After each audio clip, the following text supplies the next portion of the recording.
So this is the fourth in our series of webinars about student loans. The previous webinars were about borrowing student loans, repaying student loans, and refinancing student loans. This webinar is about student loan forgiveness and loan discharge. So the term for getting rid of debts other than paying it off yourself is loan cancellation. And there's two main types of loan cancellation: loan forgiveness and loan discharge. Now, when a student loan is canceled, the borrower is no longer required to repay it.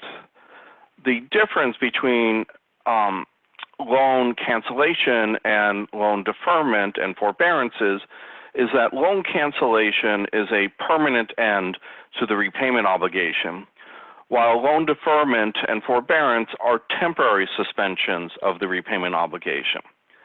So now let's talk a little bit about what loan forgiveness is. Loan forgiveness cancels a debt and is earned through some type of service.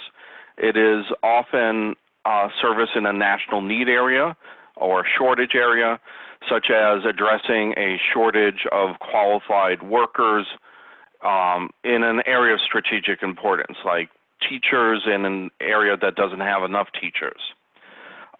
So you could work as a public school teacher in a low-income neighborhood, or teach in a high-need subject area like STEM, science, technology, engineering, and mathematics. In addition to loan forgiveness due to service, there is also loan forgiveness that is based on the duration of repayment. After you've made a certain number of payments, the remaining debt might be forgiven. Okay. Now, the part of the idea behind loan forgiveness is to enable that student to pursue a career in a field of study that doesn't pay very well. The occupation often involves low pay but high debt. Public interest law, public defenders, prosecutors are a good example of this, but also social workers. They often need $70,000, $80,000 in debt for an MSW, but they are paid $25,000, $30,000 a year. It's not a business that one gets into to make a lot of money, but because the debt is so out of sync with the income, it makes it unaffordable without something like the income-driven repayment plans and loan forgiveness. There are two types of loan forgiveness. There's upfront and back-end loan forgiveness, and I'll explain more about this in a bit, but the gist is that an upfront loan forgiveness program gives you some forgiveness, some cancellation of your debt for each year of service as it occurs, and you can potentially qualify for partial loan forgiveness even if you don't complete all of the years of service. Whereas back-end loan forgiveness is canceling the remaining debt after a number of years of service, like with the Public Service Loan Forgiveness Program. And with back-end loan forgiveness, the loan forgiveness is kind of all or nothing. If you don't complete the years of service, you do not get any loan forgiveness. Generally speaking, private student loans are not eligible for loan forgiveness. There are some institutional loans that are made by colleges that may include loan forgiveness. Some colleges like Tufts University pride themselves on public service by their alumni, and they try to provide them with loan forgiveness or programs that mesh with the Public Service Loan Forgiveness Program. So I'm now going to show a chart that compares upfront loan forgiveness with back-end loan forgiveness. This is showing 10 years. The upfront loan forgiveness will forgive, say, every 2 years, a percentage of the loan balance, the original loan balance. So 15% after 2 years, another 15% after 4 years, 20% after 6 years, 20% after 8 years, and then the remaining 30% during the 10th year. And this is an actual proposal for reforming the Public Service Loan Forgiveness Program, which is currently a back-end loan forgiveness program, shown in the rightmost column here, where you forgive all of the remaining debt, but only after 10 years of repayment.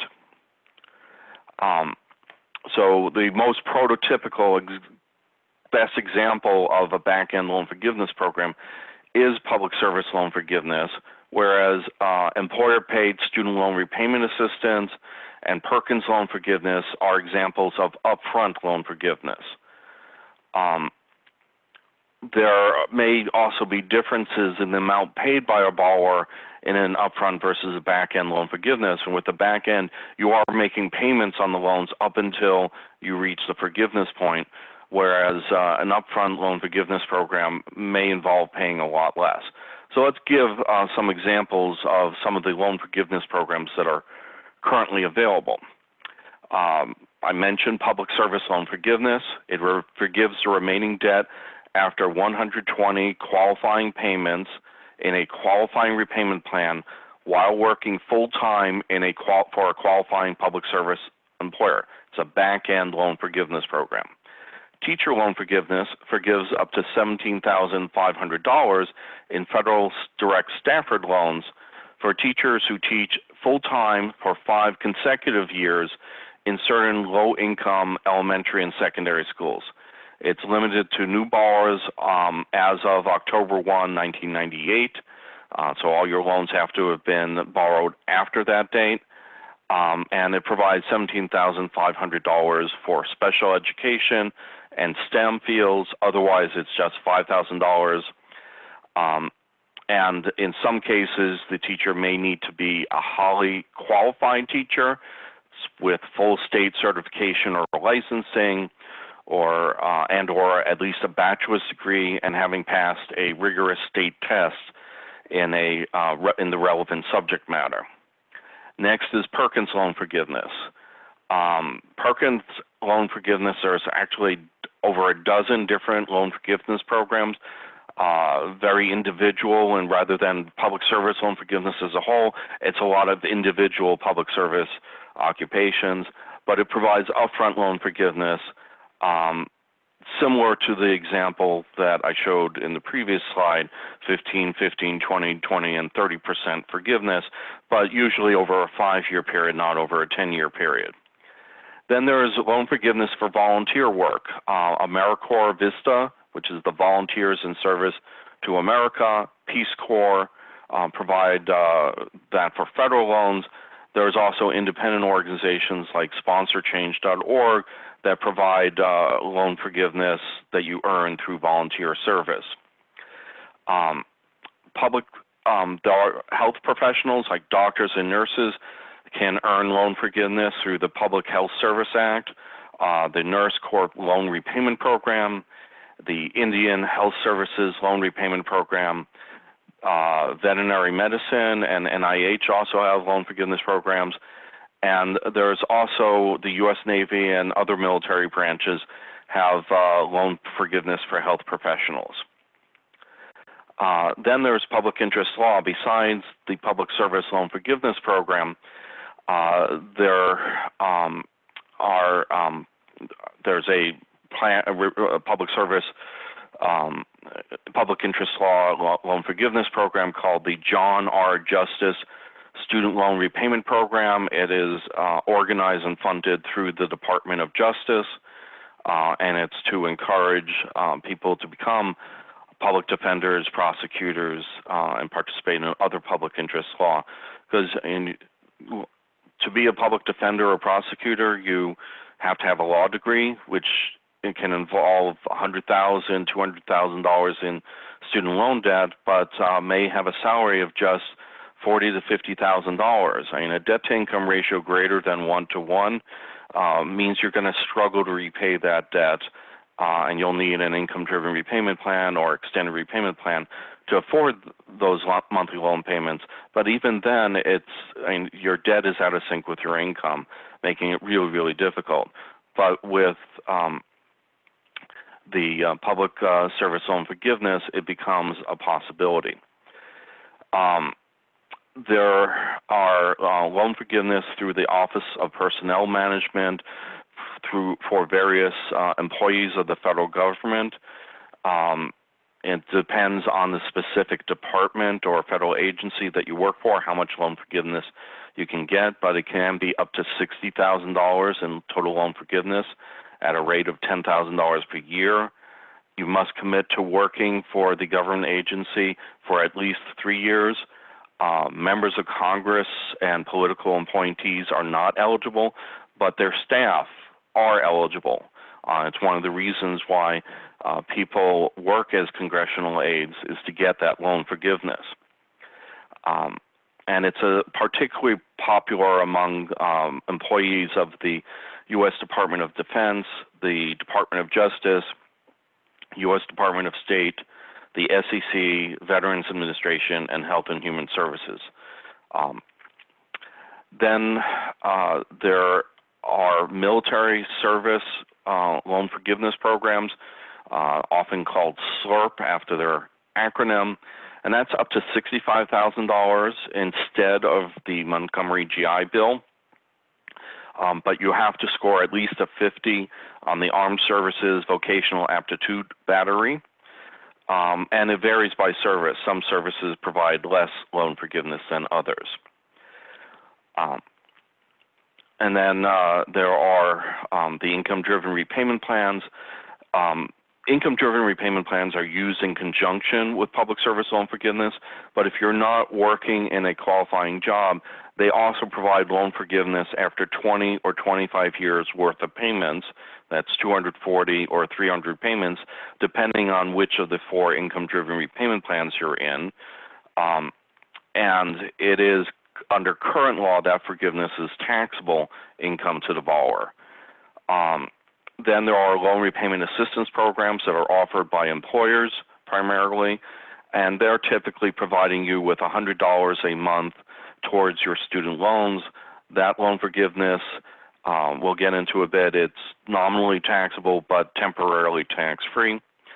And then the Teach Grant, it sounds like a grant, but it's really a forgivable loan, because if you don't fulfill the teaching requirement that you teach for 4 out of the 8 years after you graduate, it will retroactively be turned into a loan from the date you receive the grant.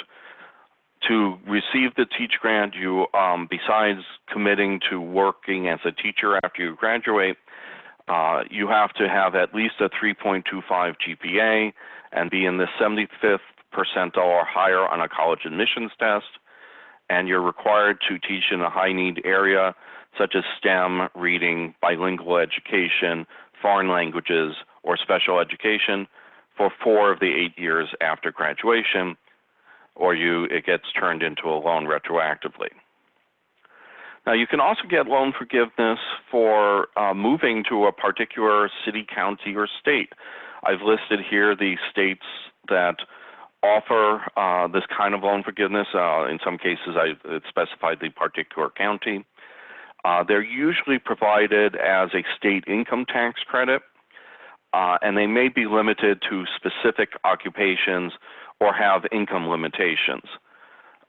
Maryland is limited just to first-time homebuyers of state-owned properties. In the New York loan forgiveness is for farmers, people who operate a New York farm for at least 5 years. Now let's turn to public service loan forgiveness, the most well-known of the loan forgiveness programs.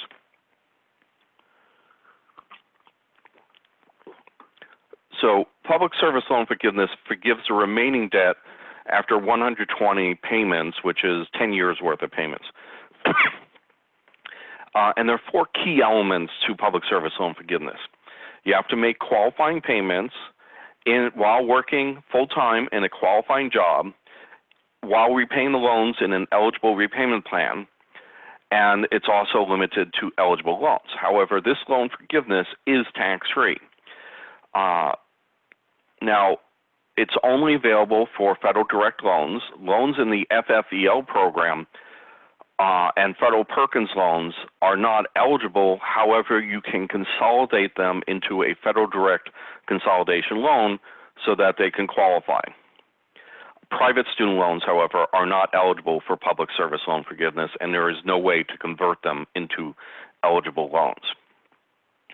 Now, qualifying public service jobs involve working for the government at any level and working for a nonprofit or 501c3. In addition, public interest law can be for a nonprofit that is not a 501c3 but a 501c6.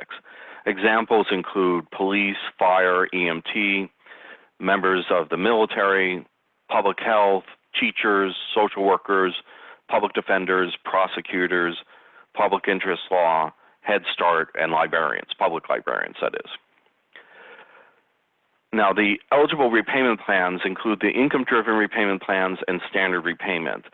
The purpose of standard repayment is that if you no longer qualify for an income-driven repayment plan, it preserves the loan forgiveness that you've already earned. Because after all, if you work for 10 years, if you repay your loans for 10 years in the standard 10-year repayment plan, there will be nothing left over to forgive, no remaining balance. But if you have a few years of where you're working and repaying your loans in a income-driven repayment plan, you're technically kind of earning forgiveness during those few years, and then the standard repayment just preserves that forgiveness, paying the remainder of the 10 years in a way that doesn't yield any more forgiveness.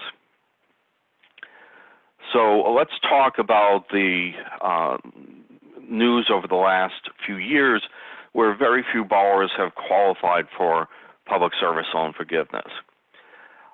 Using the latest statistics, which are as of March 2020, these data can be updated, I think, as frequently as monthly, though previously just quarterly. Less than 3% of applicants for public service loan forgiveness have been approved. The breakdown is that 1.7% of the initial application have been approved, but there's this alternate program called Temporary Expanded Public Service Loan Forgiveness that lets the borrower qualify if their loans were in a wrong repayment plan, an extended repayment or graduated repayment, but only if the payments during the last year are at least as much as they would have been under an income-driven repayment plan. Under that plan, people who are rejected for public service loan forgiveness but apply for temporary expanded public service loan forgiveness, it's been 0.9% of the original borrowers who applied for public service loan forgiveness. So between the two, that's 2.6% or less than 3%. Now, according to the U.S. Department of Education, many of the rejected borrowers have not been in repayment for 10 years. And if you haven't been in repayment for 10 years, there's absolutely no way you could have 120 qualifying payments. You can't make those payments in a lump sum to prepay them and then qualify. It doesn't work that way. Now,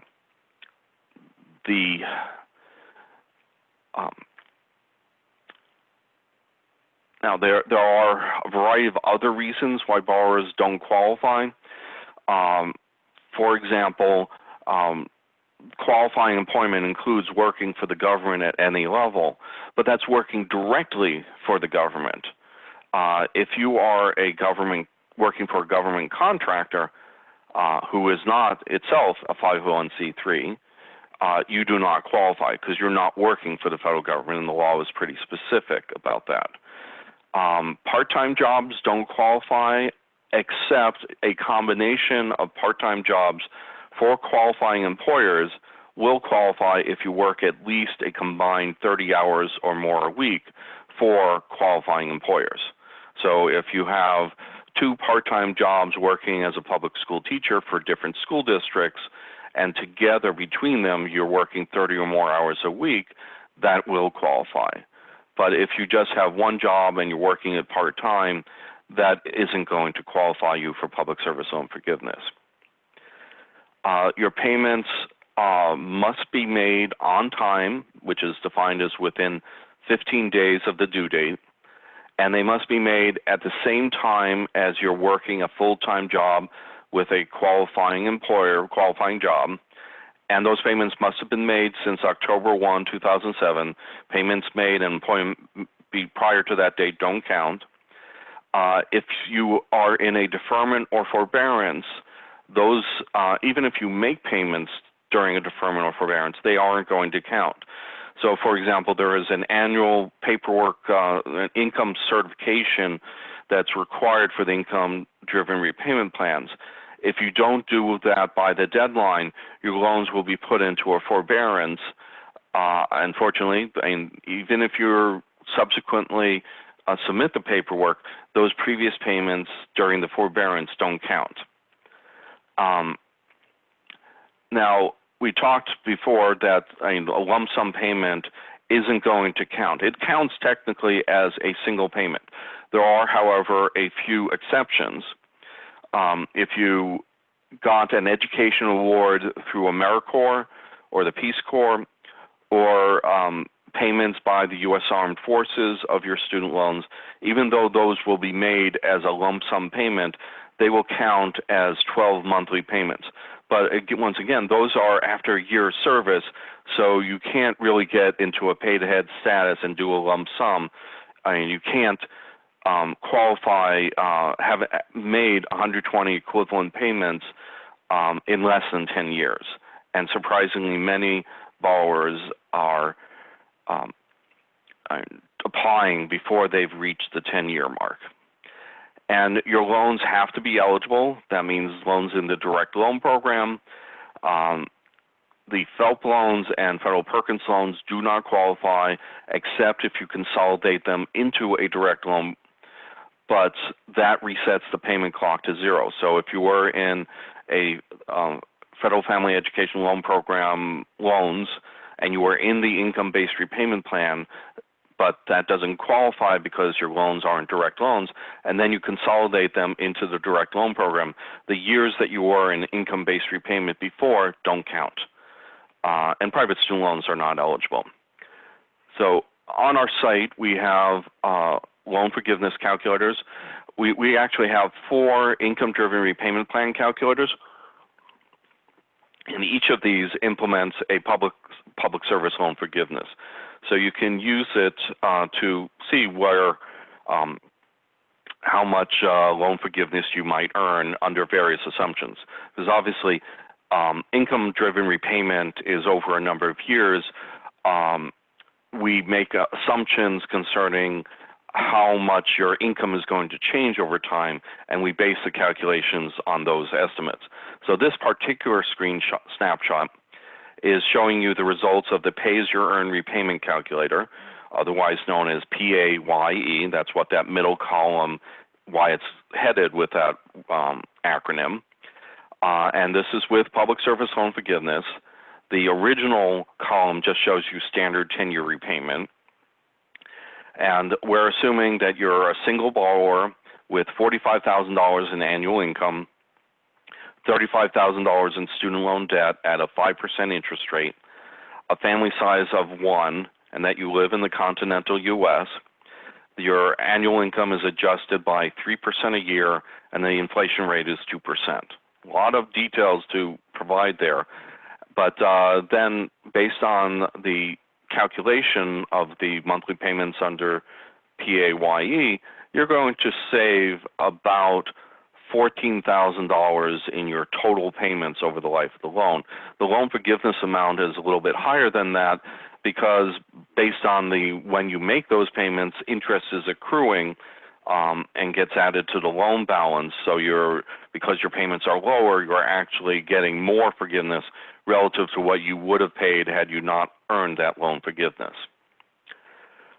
So you're still paying something, but you're paying a bit less than you would have under a standard or extended repayment plan. Now let's talk about LRAPs. The LRAPs, or Student Loan Repayment Assistance Programs, are provided by the employer as a recruiting and retention tool. Recent college graduates care more about their student loans than they care about retirement. Employers have seen that on a lot of surveys, and so they respond by using LRAPs to say, not just to provide you with some financial relief, but to show that they care about what you care about. And typically, the employer is going to make a payment directly to your lender to pay down your student loans. You still have to be making your own payments to the lender, but they will typically pay $100 per month. Some do more, some do less. And some of them don't have a cumulative limit. They will continue paying, making these payments on your student loans until your loans are paid off in full. Examples of employers that do this are Fidelity, Aetna, Penguin Random House, Staples, NVIDIA, Peloton, and PricewaterhouseCoopers. And you may have noticed a theme that these tend to be employers that are in science and engineering and mathematics, technology firms, finance, and healthcare.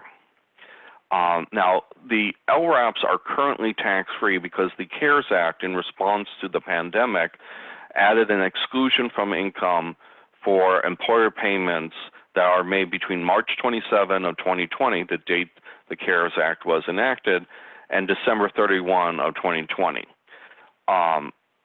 We hope that it'll be extended permanently, but who knows what might happen. According to the Society for Human Resource Management, they do an annual employee benefit survey, and the most recent 2019 survey found that 8% of employers currently offer LRAPs. The same survey in previous years, in 2018 it was 4%, in 2015 it was 3%, and they expect that a third of employers will offer LRAPs by the end of 2021 because about 24% of employers said that they're thinking about it. The one thing that is keeping them from just jumping right in is the fact that it's taxable, which complicates things for them. They would rather it be tax-free, and I think that if this current tax-free provision is made permanent, we'll see a sharp increase in the number of employers who offer this kind of benefit. So we've talked about loan forgiveness. Now let's talk about loan discharge. A loan discharge, like loan forgiveness, is cancellation of the remaining debt. But unlike loan forgiveness, it doesn't need to be earned. Rather, the loans are going to be discharged based on the borrower's circumstances. So it's often when the borrower is unable to repay the debt as opposed to unwilling to repay the debt. And it's often when the borrower can disavow or repudiate the debt in some manner. So let's look at a few of the loan discharge programs. So federal student loans offer death and disability discharges. Private student loans, about 2/3 of the private refinance loans offer a death discharge, and a little bit less than half offer a disability discharge. Of new private student loans, not refinance, it's about 3/4 offer both. The federal student loans also offer a whole variety of other types of discharges that are not offered by private student loans. And these include closed school discharges, identity theft discharges, unpaid refund discharges, and false certification discharges. Now, with regard to the death discharge for federal student loans, it's not just for the Parent Plus loan. When the borrower dies, the Parent Plus loan can also be discharged when the student on whose behalf the loan was borrowed discharges, dies.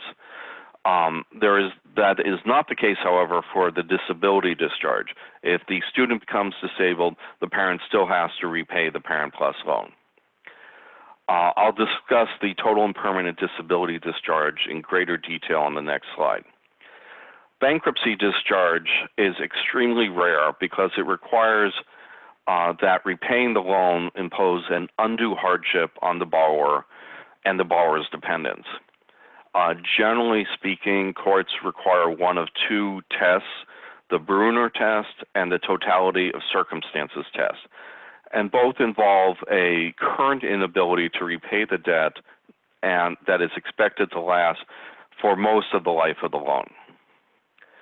Now, if a school closes while you're enrolled or within 120 days of your withdrawal from the school, the federal loans have a closed school discharge that will cancel your student loan debt.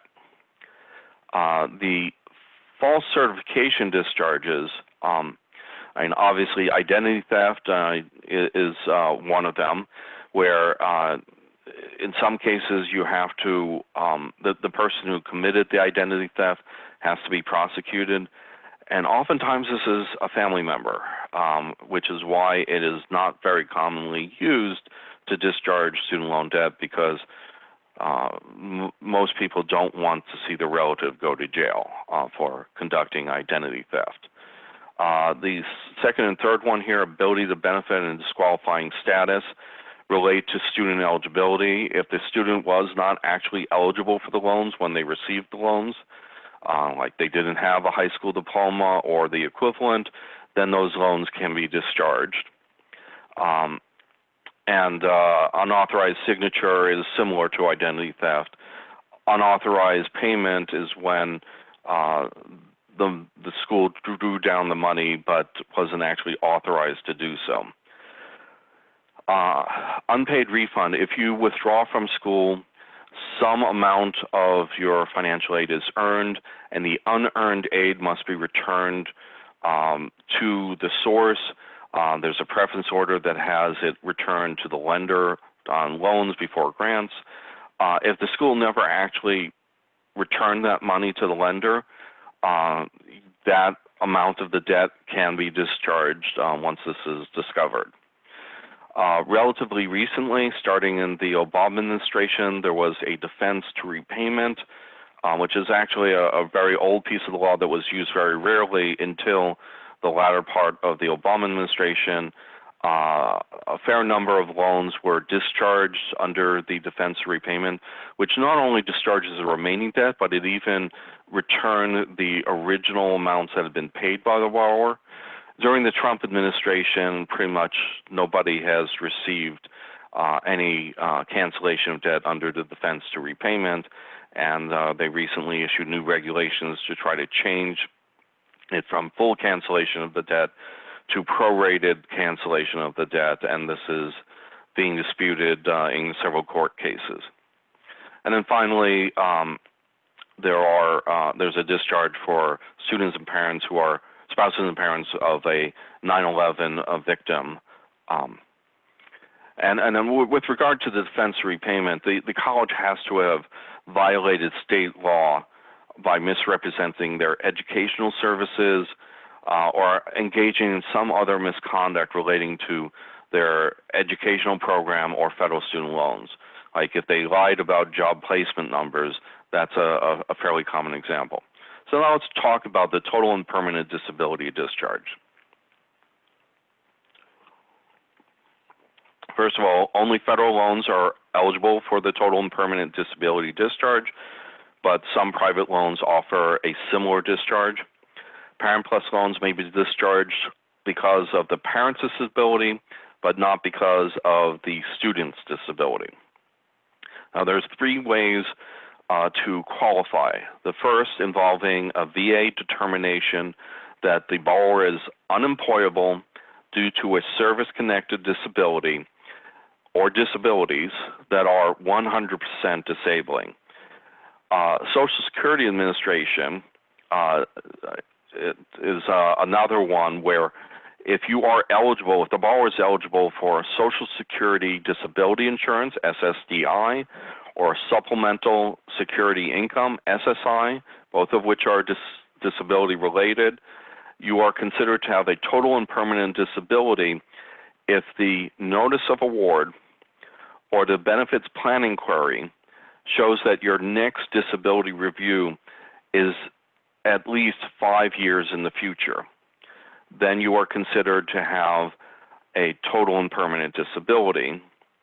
The third method is that a doctor who is licensed to practice medicine in the U.S.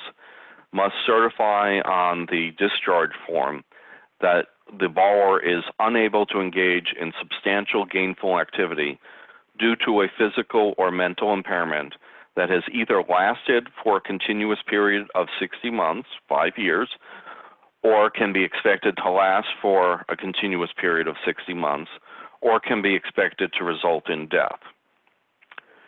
Now, there is a automated data match now between the U.S. Department of Education and the VA and the Social Security Administration. So in theory, they should be able to identify whether or not you're eligible automatically. There is an effort underway to try to get them to actually discharge the loans automatically, as opposed to requiring the borrowers to jump through hoops. Now, if you qualify for a disability discharge, it takes time for them to confirm that you're eligible, and you need to continue making payments until they confirm that you're eligible, though in most cases your loans can be put into a forbearance while they're determining that. But if you made any payments after the date of disability discharge determination, those payments will be refunded. Now, this date depends on the type of way you qualified. If you qualified through the VA, it's the date the VA determined that you were disabled. If you do it through the SSA, it is the date the disability discharge loan servicer received the SSA documentation that you are disabled. And then finally, if you qualify through a doctor certification, is the date the doctor signed your total and permanent disability discharge application. Now, if your discharge is due to anything other than the VA determination, so if it's due to the Social Security Administration or a doctor's certification, there is a 3-year post-discharge monitoring period. During this period, if you have earnings above the poverty line for a family of 2, regardless of your actual family size, you are going to lose that disability discharge and your loans will be reinstated. Now, the focus of this is on earnings from employment, not unearned income. So disability benefit payments and retirement benefit payments are not considered earned income, and so won't prevent you from retaining your disability discharge. Now, if you get a new federal student loan or a new teach grant, then you will not only have to sign paperwork that certifies that you once again are capable of substantial gainful employment, but your previous loans will be reinstated. And you can apply for this through the website disabilitydischarge.com. That website is run by Nelnet, the loan servicer that manages the disability discharge program for the federal government. So even though it's a .com instead of .gov, it is the actual servicer for that program. Now let's talk about whether a loan cancellation, a forgiveness or discharge is taxable or tax-free. So normally the IRS considers any cancellation of debt to be taxable income to the borrower. This is as if someone had paid you money to pay off your debt. And so if your cancellation is taxable, you're going to get a Form 1099-C from the lender if that cancellation is at least $600 of debt. However, there are several types of loan forgiveness and loan discharge that are currently tax-free. So first of all, there is loan forgiveness where you are working in a particular job, such as public service jobs, teaching, healthcare, public interest law. The loan forgiveness must be provided by the loan program, not an external source. So federal government loans, state government loans, and educational organization loans that have that loan forgiveness built into the loan program, that loan forgiveness will be tax-free. The Tax Cuts and Jobs Act of 2017 specified that death and disability discharges are tax-free from 2018 through 2025 inclusive. After 2025, Congress would need to extend it or make it permanent. Remains to be seen if they will do so. This has led to some jokes that if you're going to die, die before 2025. Kind of gallows humor there. The employer-paid student loan repayment assistance is tax-free for payments made between March 27 of this year and December 31 of 2020. Hopefully they will make that permanent, but it remains to be seen what Congress will do.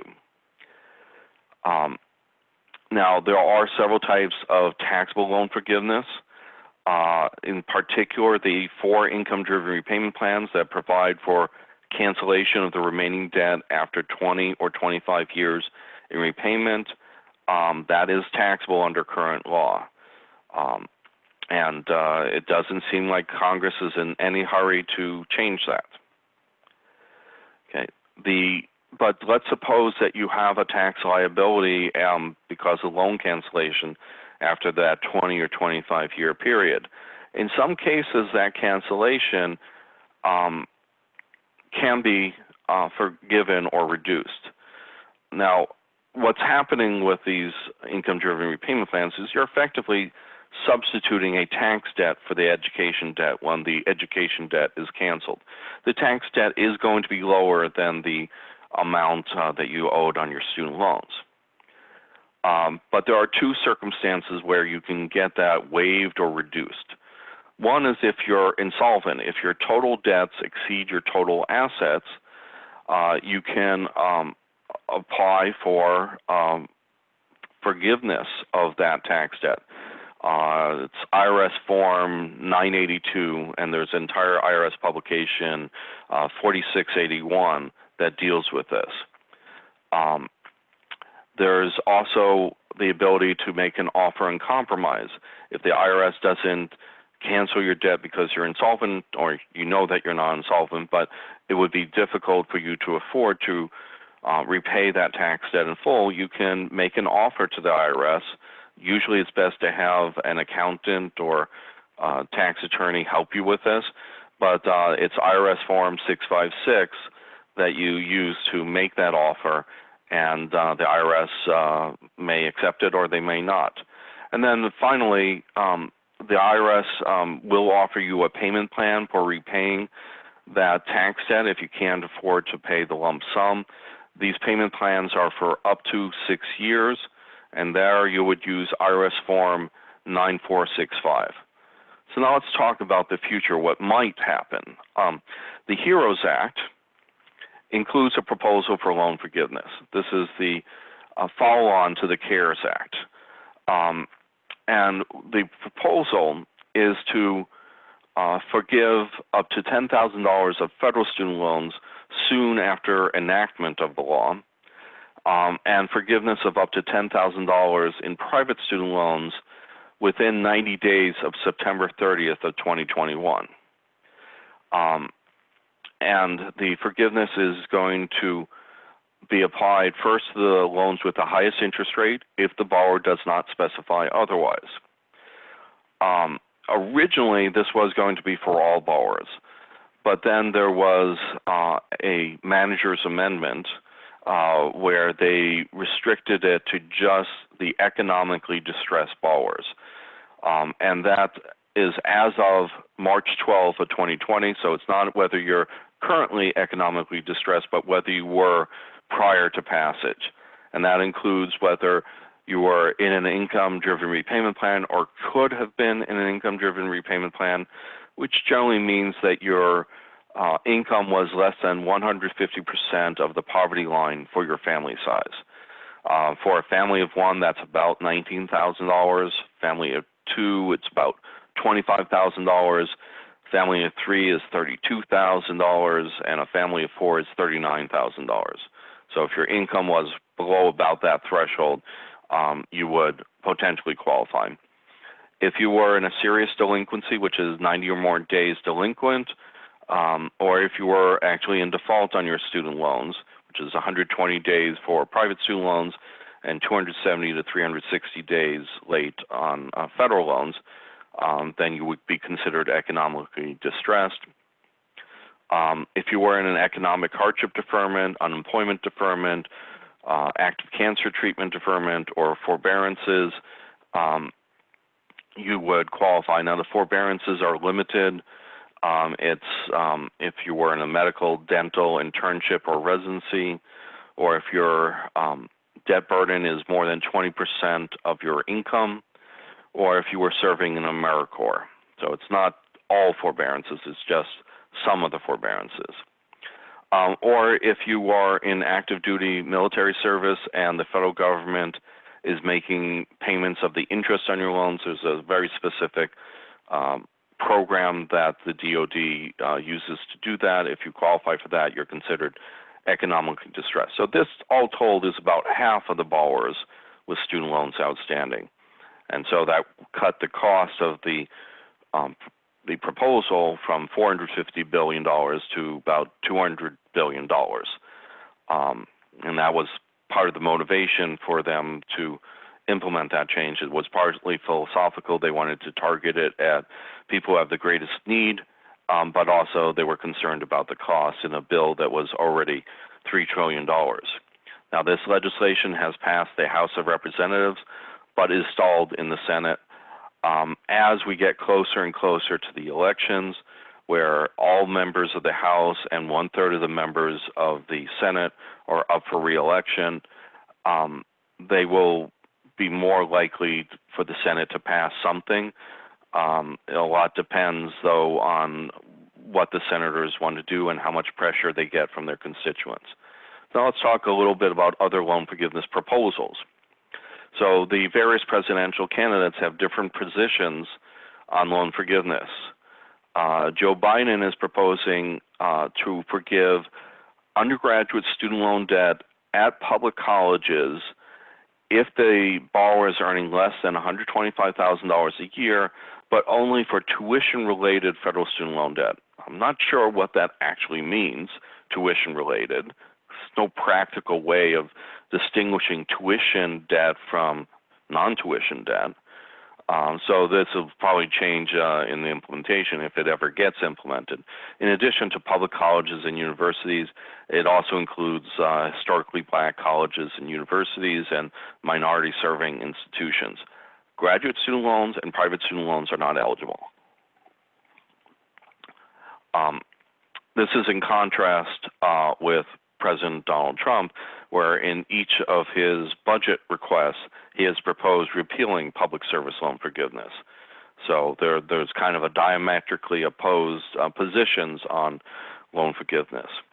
Joe Biden has proposed a new income-driven repayment plan where instead of pegging the discretionary income to the poverty line, he's just proposing a flat $25,000. And instead of 10% of discretionary income, he's cutting in half to 5% of discretionary income, so monthly payments would be cut in half. And he proposes that the loan forgiveness after 20 years, the remaining debt will be forgiven and it will be tax-free. He's also proposed a new version of public service loan forgiveness that will be an upfront loan forgiveness program, $10,000 a year for up to 5 years. Now, President Trump has proposed a new income-driven repayment plan where instead of 10% of discretionary income, it would be 12.5%, but instead of 20 years in repayment, it would be 15 years in repayment for undergraduate students. For graduate student debt, it would be 30 years in repayment. And there are some other technical differences that would cause it to be a little bit more expensive than it seems. In addition, Joe Biden has changed his position on bankruptcy discharge of student loans and now supports it. Originally, he opposed it. But I think that regardless of who is elected president, broad loan forgiveness of student loans is extremely unlikely. Consider that there were only 4 presidential candidates who were supporting widespread loan forgiveness: Bernie Sanders, Elizabeth Warren, Wayne Massam, and now Joe Biden. So it's not just going to be a matter of convincing Republicans to support broad loan forgiveness, it's also going to require convincing Democrats. So even if Joe Biden were elected and the Democrats were to take the Senate and also keep the House, loan forgiveness is not a shoo-in. And the other members, the other candidates for president among the Democrats were supporting more targeted loan relief, like forgiving loans of teachers or Pell Grant recipients, or people who started a business in a disadvantaged community, those sorts of things. In addition to the presidential candidates, there's a Republican, Dr. Wayne Johnson, who is running for a Senate seat in Georgia, who proposed, used to be in charge of student loans in the Trump administration, and he left to run for that Senate seat, and he's proposed $50,000 in loan forgiveness as part of a proposal to get the federal government out of the student loan business. The idea being, let's forgive $50,000 of student loan debt per borrower, and let's replace loans with grants in the future up to $50,000 per individual. So there does seem to be bipartisan support for loan forgiveness and large loan forgiveness, but it would be a tough sell to members of Congress. I mean, keep in mind that new presidents have lots of priorities, and this may not be their top priority. So thank you. We'll now open it up to questions. Awesome. Thank you so much, Mark. We have a ton of questions. Just so all of you know, we are going to try to answer as many as we can, but a lot of that material will be covered in future articles we release, and stay tuned to our newsletter so you can get all that. I'm also going to be launching a poll right now for all of you to fill out. If you guys could, that'd be nice. It's just 4 questions, helps us make sure these webinars are shipshape and answer everything you need. So moving on to questions, there was one common question that we got toward the start about STEM fields. Specifically, do administration officials in hospitals or clinics, do they count as STEM? Vets, do they count as STEM?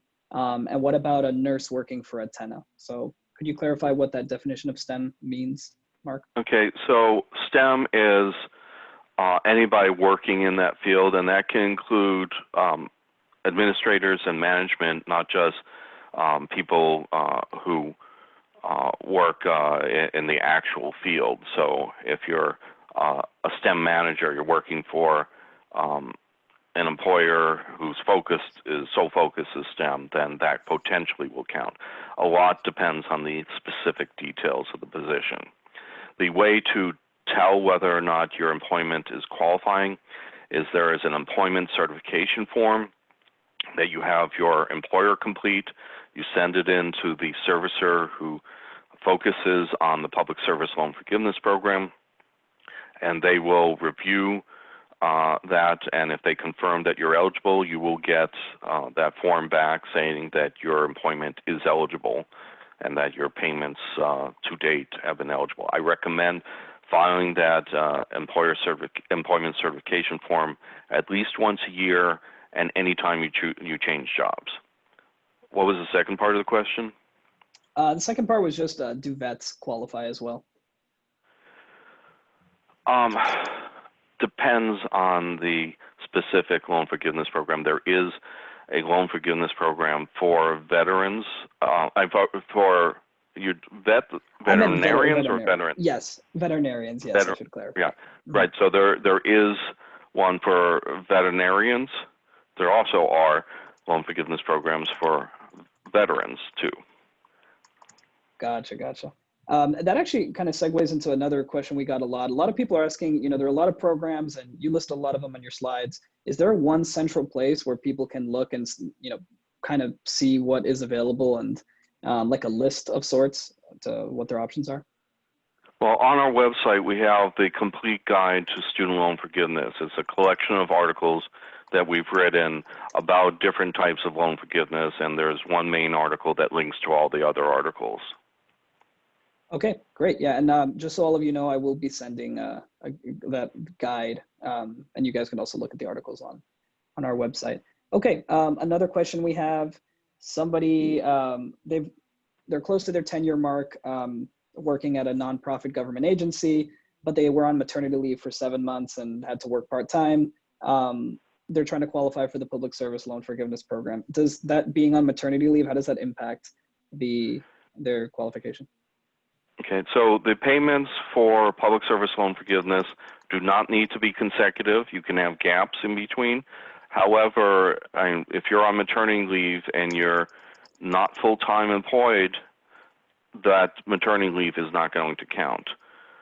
You have to actually be employed full-time while making those loan payments for them to count. So that might add a few months to the time that you're in pursuing loan forgiveness. So if you had like 100 payments and you took maternity leave and then you came back, well, you need to make 20 payments after the end of that maternity leave. Gotcha. We have somebody else asking, at one point in the presentation, you'd mentioned that as a doctor in residency, there's like a form that you need to fill out every year. But this particular person is asking if they only filled out that form once and not every single year of residency, do they still qualify for the forgiveness program? Is that correct? Even if you don't fill out the employment certification form, you will still qualify if you are eligible. There is a loan application that you submit at the end. The benefit of the employment certification form is, one, to give you an early notice as to whether or not your employment qualifies. So if it doesn't qualify, you'll learn that pretty quickly. You just file your first one after a year, and you then know whether it's eligible. It also makes it easier to qualify for public service loan forgiveness in the end, because all those previous employment certification forms will count. So they're confirming that your employment is eligible, so it makes the process of applying for it a lot easier because they already have a record of your qualifying payments. Gotcha. We have another specific question. This person says, when I signed up for PSLF, I was directed to the repayment. My spouse does not have student loans, so IBR is better for me.